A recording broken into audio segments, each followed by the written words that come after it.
Well, for more on that austerity vote in Greece, I'm joined now on set by Kate Moody for the latest business news. Kate, tell us... Hello, Kate. Tell us, what's next for Athens now?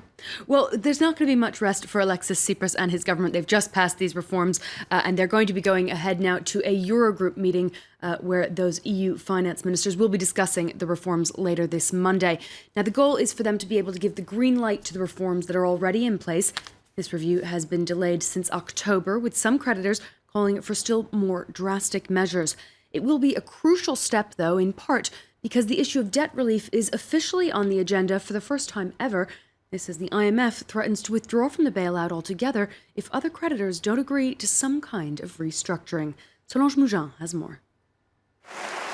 After a hard-fought battle to push through pension and tax reforms, a bill that passed by just 3 votes, Greece's Prime Minister stood before Parliament and explained what's next.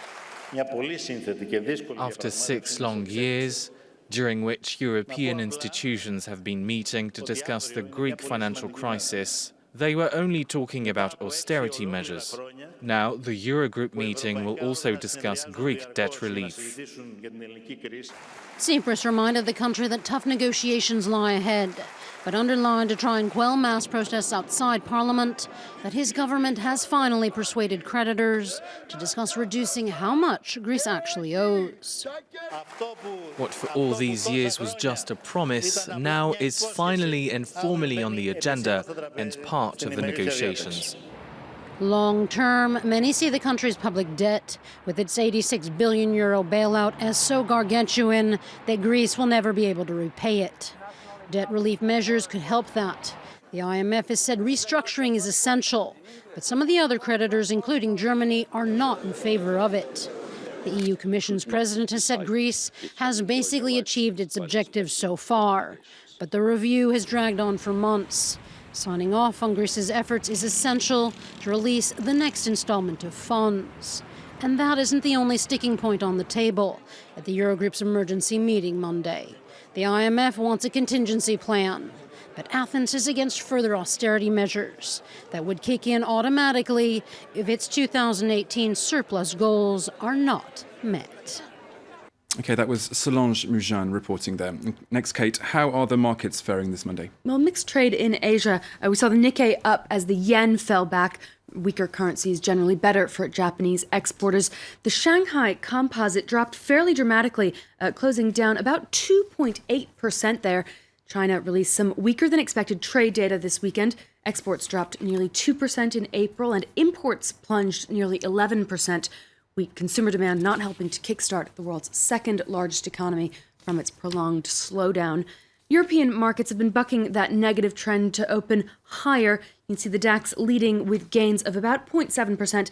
Paris CAC 40 opening about half a percentage point in the green, and the London FTSE not far behind in those early moments of trade. Turning to some of the day's other business headlines now. Saudi Arabia is planning to list its state-owned oil giant Aramco on stock exchanges in London, Hong Kong, and New York. That's according to The Telegraph, which reports that a 5% stake will be put up for sale worth about $100 billion. That would be the biggest IPO in history.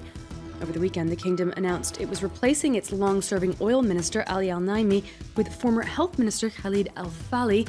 That's part of a broad government overhaul as King Salman pushes a new agenda to reduce dependence on oil revenue.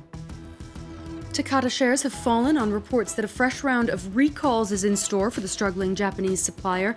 Sunday's Nikkei newspaper said that Honda will call back an additional 20 million Takata airbags over possible defaults, though the carmaker has not confirmed that news. Takata has recalled more than 50 million airbags in a global safety scare linked to at least 11 deaths and 100 injuries. And Facebook has won a trademark case in China. The company had tried to register the name brand Facebook, that's 2 separate words, but a court in Beijing ruled that it was a, quote, obvious effort to duplicate a high-profile trademark. Facebook is blocked in China. Founder Mark Zuckerberg has been on a charm offensive, meeting with government officials during a very public trip to Beijing, and the court ruling has led to speculation that Beijing may be softening its stance.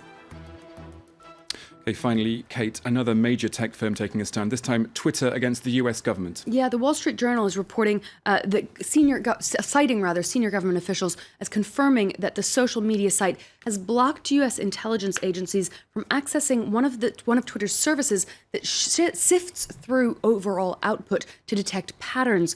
Twitter owns a 5% stake in Dataminer. That's the third party that provides this service. The move would be yet another chapter in the battle over privacy and surveillance that's been brewing between Washington and Silicon Valley.